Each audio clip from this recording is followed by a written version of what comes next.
I thank my friend, President Donald Trump, for his historic leadership that stands by his word.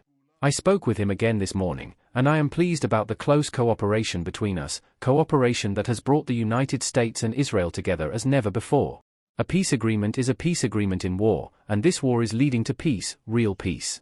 For 47 years, the Ayatollah regime has been calling for death to Israel, death to America. It has shed our blood, it has murdered many Americans, and it is targeting its own people.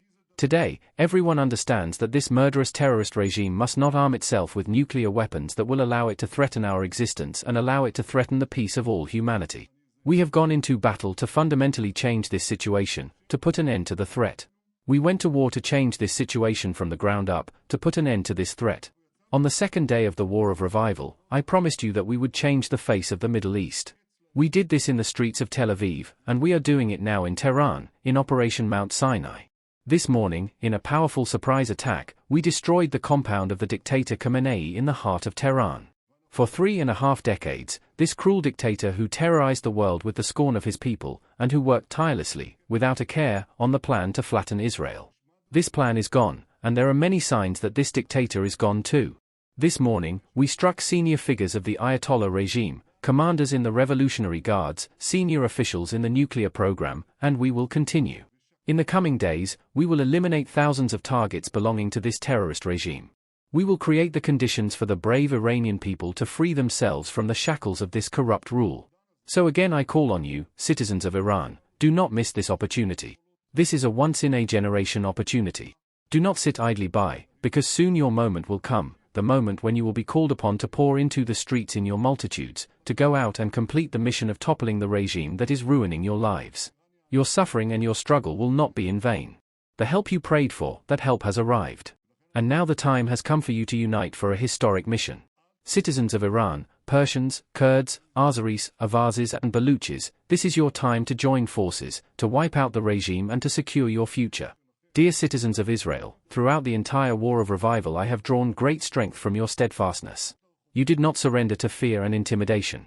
On the contrary, you rose up, you gave strength to our heroic fighters, you strengthened the government, and you strengthened me in leading the struggle for our existence.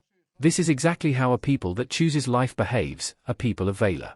In the coming days, we will once again need that same steadfast spirit, that same strong voice, in full adherence to the instructions of the Home Front Command. Dear citizens of Israel, there is great symbolism in the fact that today's date is etched in our national memory. On this date, 106 years ago, the national hero Yosef Trumpeldor fell in the Battle of Tel Hai. His legacy, his heroism, is engraved within us. In his memory, on the Galilee hilltop where he fell with 7 of his comrades, the legacy of the hero who said, "It is good to die for our country," was forged. Many times in my life I have visited there. When I looked at that legacy, I always saw you, I always saw us, the people of Israel. With God's help, the heroism of our soldiers, of our pilots, of our citizens will now be heard throughout the entire world. Today, more than ever, the whole world knows that the people of Israel live.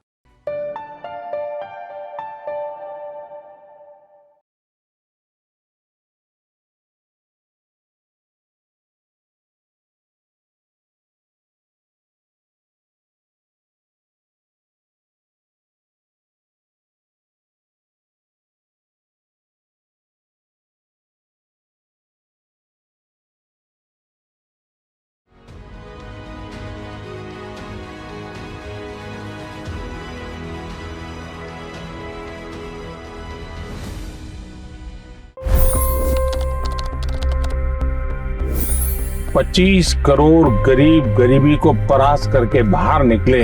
For the good of our nation, let's work together and let's truly make America great again. The fastest news breaks. Requested PM saying that look, you will have to speak to Putin and to Zelensky. The biggest newsmakers. The relationship with India is probably the most important bilateral relationship the U.S. will have for the rest of this century. The capital delivered quite an election result today. Expert analysis. The million-dollar question today is how to stop this dance of death. Ground reports. I'm standing at the crossroad of the Kumbh Mela. Behind me are more than 100 entry ghats. Long-form interviews. Exclusionary politics is reflected in Manipur case as well. You don't bother because this is a small state. Deep dive into burning issues. It's often said DRC could be the richest country in the whole world. It's because of what sits underneath. Why exactly did the US topple the Sheikh Hasina government? HT videos. We don't just break news, we break it down.